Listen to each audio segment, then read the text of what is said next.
इस मूवी में जो जंगल हमें दिखाया जा रहा है वो बहुत ही मिस्टीरियस है। वहाँ कुछ चीजें ऐसी छुपी हैं जिन्हें बहुत से लोग ढूंढना चाहते हैं, पर ये इतना भी आसान काम नहीं है। अब मूवी का स्टार्ट एक ऐसे आदमी को दिखाते हुए होता है जो इसी अमेज़न जंगल में वो एंशिएंट चीज ढूंढने आया था। उसके साथ उसकी पूरी टीम थी और इसका नाम था एक्वायर। जिस चीज को ये लोग ढूंढ रहे थे उसे टीयर्स ऑफ द मून के नाम से जाना जाता था। अब एक्वायर और उसकी टीम जंगल में वो चीज ढूंढने लगते हैं, लेकिन तभी जंगल में जान आ जाती है और वो उन सब पर हमला कर देता है। उन्हें जोर जोर से हिलाने लगता है और उठा कर फेंकता है, जिसके बाद एक्वायर और उसकी टीम की हालत बहुत बुरी हो जाती है। अब वहाँ से कुछ जंगली लोग गुजरते हैं जो इनकी ऐसी हालत देखकर इनके पास आते हैं। एक्वायर इनसे रिक्वेस्ट करता है कि इन लोगों को हील किया जाए, जिंदगी दी जाए, और अब कबीले के लोग उनको हील करते हैं। लेकिन एक्वायर बहुत ही बुरा इंसान होता है। उसके दिल में इनको शुक्रिया कहने की बजाय अभी भी उसे एंशिएंट चीज यानी टीयर्स ऑफ द मून का ख्याल होता है। एक्वायर जानता था कि ये कबीले वाले यहाँ के ही हैं, तो इनको इस चीज के बारे में भी जरूर पता होगा। वो उनसे जगह की मांगता है जहाँ पर इनको जाना था, लेकिन वो लोग इसे की नहीं देते। और देते भी क्यों?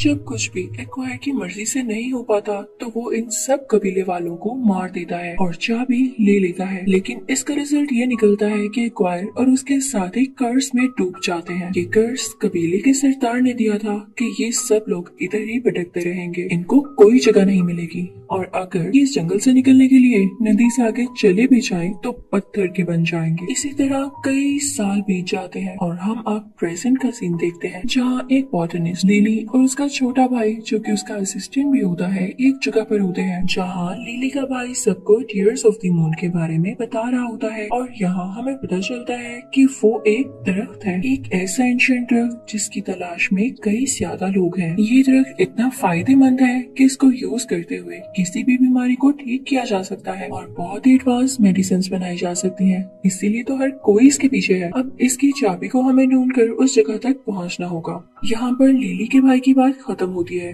और साथ ही ये मीटिंग भी। अब लिली ऊपर की तरफ जाती है जहाँ पर एक प्रिंस भी होता है। उन दोनों के आपस में कुछ बात होती है, लेकिन लिली बहुत जल्दी में होती है और चुपके से ऊपर की तरफ जाती है, जहाँ उसे एक बहुत बड़ा ट्रंक मिलता है। और जब वो ट्रंक को खोलती है तो उसमें भी एक बॉक्स होता है। उस बॉक्स में टीयर्स ऑफ द मून की चाबी होती है। प्रिंस उसे चाबी के साथ वहाँ से भागता हुआ देख लेता है और रोकता है। लिली उस वक्त विंडो से बाहर एक लेटर के साथ लटकी होती है। प्रिंस उसे ब्लैकमेल करता है कि अगर तुमने मुझे मेरा बॉक्स नहीं दिया तो मैं तुम्हें यहाँ से नीचे फेंक दूंगा। तो वो अपनी जान बचाने के लिए वो खाली बॉक्स प्रिंस की तरफ फेंककर वहाँ से भाग जाती है और अब अपने भाई और उस चाबी के साथ अपने घर आ जाती, क्योंकि वो लोग इस चाबी को ही तो हासिल करने यहाँ आए थे। अब दूसरी तरफ प्रिंस को वो खाली बॉक्स देखकर बहुत गुस्सा होता है और वो जल्द ही लिली और उसके भाई को पकड़वाना चाहता था। अब इन लोगों का प्लान अमेज़न फॉरेस्ट की तरफ जाकर टीयर्स ऑफ द मून को हासिल करना था। अब सीन बदलता है और उधर जंगल में हम एक गाइड को देखते हैं जिसका नाम फ्रैंक है। वो लोगों को अपनी शिप में इस जंगल की खूबसूरत खूबसूरत चीजें दिखाकर उनसे बहुत से पैसे लिया करता था। लेकिन एक दिन एक आदमी उसके पास आकर अपने पैसों की डिमांड करता है जो फ्रैंक ने उससे कुछ दिन पहले लिए थे। तो फ्रैंक उस आदमी से कहता है, मैं तुम्हें इतने जल्दी पैसे कैसे दूं? फ्रैंक उसे पैसे नहीं देता। तो वो आदमी फ्रैंक की शिप का इंजन अपने पास लॉक कर देता है। उस आदमी के पास एक पैरट भी होता है और फ्रैंक छुपकर उस जगह पर जाता है जहाँ उस आदमी ने चाबी रखी थी, जिसे फ्रैंक ने छुपकर देख लिया था। इतनी ही देर में वहाँ लिली भी पहुँच जाती है जो कि इस आदमी से शिप्स का पता करने आई थी जिसने फ्रैंक का इंजन लिया था। इनफैक्ट ये आदमी भी बहुत मशहूर था। अब क्योंकि फ्रैंक भी वहीं पर होता है तो उसे लगता है कि ये तो वही आदमी है जिसकी शिप में मैं जाने वाली हूँ, क्योंकि उसी आदमी का ऑफिस होता है। लेकिन उसे क्या पता था कि ये फ्रैंक कोई और है। अब यहाँ इन दोनों में बातचीत होने लगती है कि कितने पैसों में फ्रैंक उसे जंगल तक लेकर जाएगा। तभी वहाँ पर वो पैरट वाला आदमी आ जाता है, यानी जिसका ये ऑफिस होता है। अब सच जानकर लिली को गुस्सा आ जाता है और वो फ्रैंक के शिप में जाने से इनकार कर देती है। इसी दौरान फ्रैंक उसके गले में टीयर्स ऑफ द मून की की देख लेता है। तो अब तो वो लिली को जाने देने वाला था ही नहीं, इसलिए वो बहुत कोशिश करता है कि लिली उसी के साथ ट्रेवल करे। वो इवन ये भी कहता है कि मैं तुमसे रेंट बहुत ज्यादा कम लूंगा, फायदे में रहोगी। लेकिन लिली नहीं मानती। नेचर का करना ये होता है कि वहाँ पर एक शेर आ जाता है, एक जैगुआर। सब लोग उसे डर के भाग, जबकि फ्रैंक उसे बहादुरी से वहाँ से बाहर भेज देता है। लिली ये सब अपनी आंखों से देख के बहुत इम्प्रेस होती है और अब डिसाइड करती है कि मैं ऐसे ही गाइड के साथ जाऊंगी जो कि ब्रेव और किसी से न डरता हो। फ्रैंक भी अपना इंजन ले चुका था, इसलिए वो लोग निकल पड़ते हैं। लेकिन अभी जहाज चला नहीं था कि कुछ लोग आके लिली को पीछे से पकड़ते हैं और धक्का देते हुए एक केज में बंद कर देते हैं और फिर उस केज को भी कवर कर देते हैं। लेकिन लिली बहुत चालाक होती है, इसलिए वो केज का ताला खोल देती है और उन सब आदमियों को किक्स मारते हुए और उनके फेस को भी कवर करके उनका सिर केज के साथ मारती है और अब यहाँ से भाग जाती है। इनफैक्ट ये प्रिंस के ही भेजे गए लोग थे जो लिली से वो की लेना चाहते थे। अब लिली किसी ऊंची जगह पर से होते हुए जाने लगती है लेकिन गिर जाती है। तभी वहाँ पर फ्रैंक भी पहुँच चुका होता है और उसे जमीन से उठने में उसकी मदद करता है। वो उसे साथ चलने का कहते हुए पानी में कूद जाता है, लेकिन लिली ड्राई यानी खुश्क रास्ते से रस्सी की मदद से शिप तक आती है क्योंकि उसे तैरना नहीं आता था और वो पानी से भी डरती थी। अब प्रिंस लिली का पीछा करते करते यहाँ तक भी आ चुका था। ये शिप पर जिसमें लिली होती है उस पर फायरिंग शुरू कर देता है।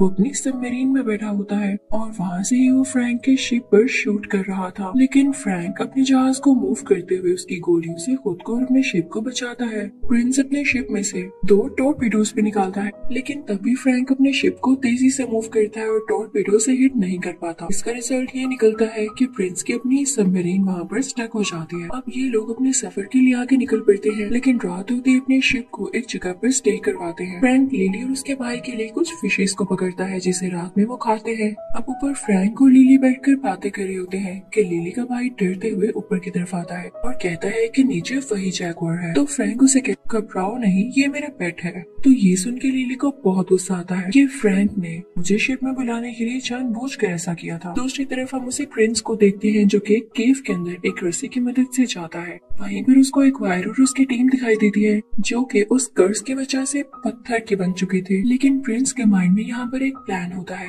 बहुत ही बुरा प्लान। वो जानता था कि ये लोग जंगल से बाहर निकलने के लिए नदी के पार गए होंगे और नदी के पार जाते ही पत्थर के बन गए। क्यों ना इन पर नदी का पानी डाला जाए। उन सब पर पानी के कुछ कतरे डालता है। तभी एक्वायर की बॉडी में से 2 सांप बाहर आते जो इनफैक्ट एक्वायर की कमांड्स पे ही चलेंगे। तो प्रिंस एक्वायर से कहता है अगर तुमने मुझे टीयर्स ऑफ द मून की चाबी ला दी क्योंकि यहाँ आने वाली एक लड़की के पास होगी तो मैं तुम्हें भी टीयर्स ऑफ द मून दूंगा, क्योंकि तुम लोग खुद तो पत्थर के बने हुए हो और वहाँ तक आसानी से जा नहीं सकते। तो स्नेक्स वो डील मान लेते हैं। इसी के साथ प्रिंस उन सब लोगों पानी के चंद ड्रॉप्स डालकर उनको आजाद कर देता है। उधर फ्रैंक का शिप जिस जगह से गुजर रहा होता है वो जगह बहुत ही ज्यादा खतरनाक होती है। वहाँ बहुत बड़ा तूफान आता है जिससे उनकी इतनी जोर से हिलती है कि वो लोग भी अंदर से हिल जाते हैं। सबको अपनी जान की फिक्र होने लगती है और इससे पहले कि शिप आबशार के साथ नीचे गिरती है फ्रैंक बड़े अच्छे तरीके से अपनी शिप को मूव करता है, सबकी जान बचा लेता है। लेकिन इस दौरान शिप को काफी ज्यादा डैमेज आता है तो फ्रैंक उसे एक जगह पर रोक कर वहाँ से कुछ लकड़ियाँ काटता है और अपनी शिप को प्रिपेयर करने लगता है। हम लिली को देखते हैं जो कि शिप में मौजूद फ्रैंक के सीक्रेट रूम में जाती है जहाँ पर उसे एक बुक मिलती है जिसमें टीयर्स ऑफ द मून के बारे में काफी ज्यादा इन्फॉर्मेशन होती है। लिली जब उसे पढ़ने लगती है तो उसे पता चलता है कि फ्रैंक भी इस तरह को ढूंढ रहा है।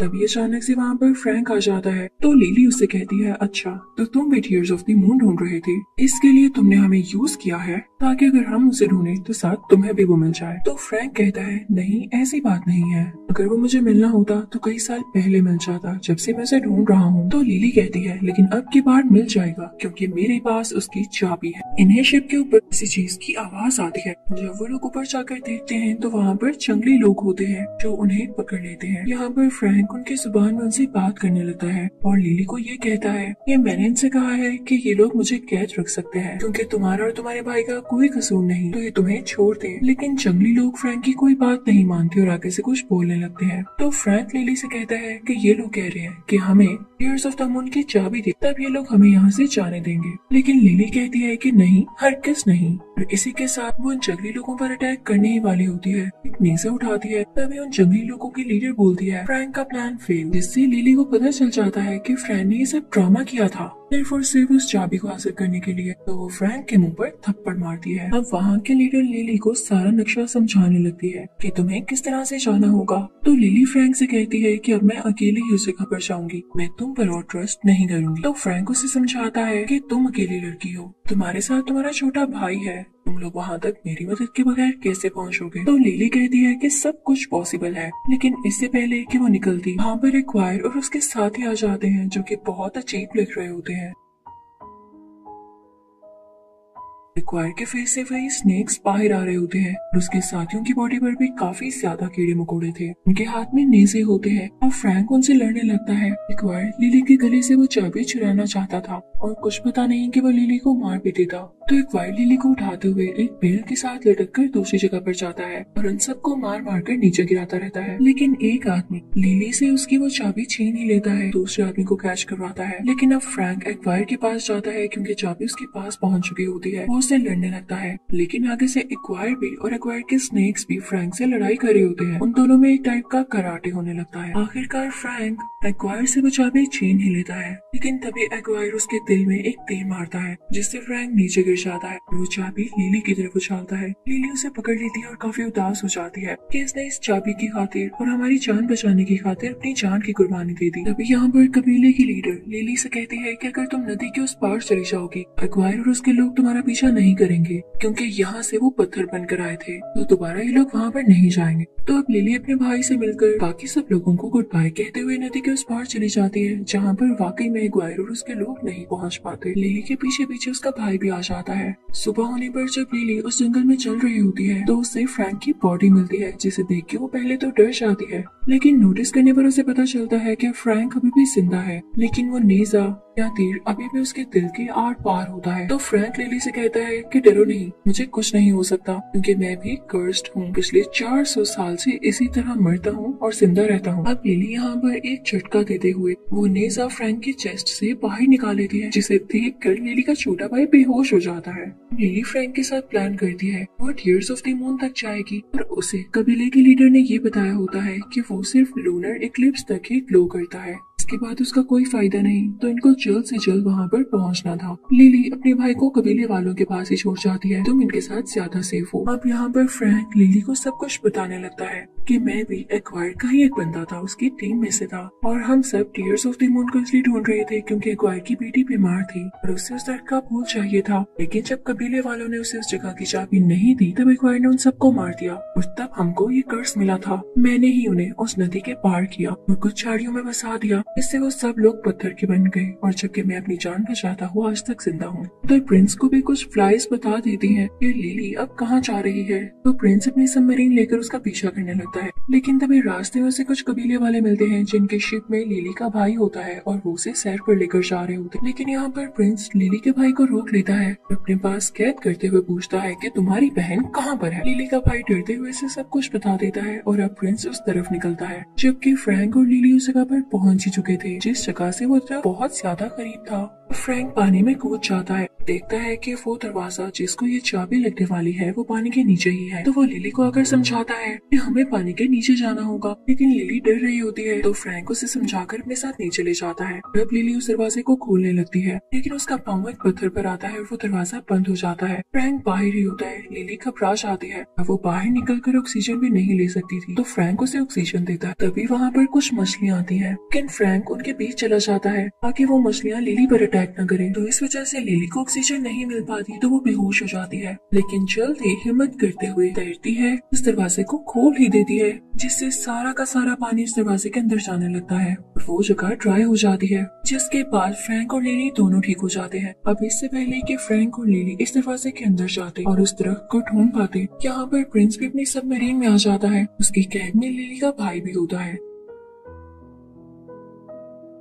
इस पर वो गन पॉइंट करके लिली को ब्लैकमेल करता है, अगर तुमने मुझे वो चाबी ना दी तो मैं तुम्हारे भाई को मार दूंगा। लिली को उसे वो चाबी देनी ही पड़ती है और अब वो सब लोग मिलके उस दरवाजे के अंदर जाते हैं, लेकिन जैसे ही उनके सामने वो एंशिएंट दरख्त आता है तो ये लोग देखते हैं कि वो तो अंधेरा और सूखा हुआ दरख्त है, जबकि इसको ग्लो करना चाहिए था। फिर उन लोगों की समझ में एक बात आती है कि इसको उसी चाबी की मदद से ग्लो किया जाए। यहाँ पर प्रिंस फ्रैंक से कहता है कि तुम तो 400 साल से इसी जंगल में रह रहे हो, तो तुम्हें पता होगा इस दरख्त में चाबी कहाँ पर लगेगी, तो इसको मेरे लिए लगाओ। तो फ्रैंक कहता है एक शर्त पर, क्योंकि मैं अपने ऊपर से कर्ज खत्म करना चाहता हूँ और मरना चाहता हूँ। इसे सुनकर लिली उदास हो जाती है, शायद वो फ्रैंक को पसंद करने लगी थी और नहीं चाहती थी कि वो मरे। लेकिन जब फ्रैंक उस दरख्त को जाकर देखता है तो उसे समझ ही नहीं आता कि चाबी कहाँ लगानी है। वो लिली से मदद मांगता है। लिली कहती है कि अगर मैंने चाबी लगाई तो मुझे भी एक फूल चाहिए होगा। तो प्रिंस उसे कहता है नहीं, फूल एक ही मिलेगा, तुम लोग सोच लो कि किसने वो फूल रखना है। तो फ्रैंक लिली से कहता है तुम चाबी लगा लो और फूल भी रख लेना, लेकिन उसके बाद बाद प्लीज मुझे मार देना, क्योंकि मैं इस दुनिया से आजाद होना चाहता हूँ, सुकून से मरना चाहता हूँ। तो लिली मान जाती है और वो भी चाबी लगाने की ट्राई करती है, लेकिन वो कहीं पर फिक्स ही नहीं हो रही होती।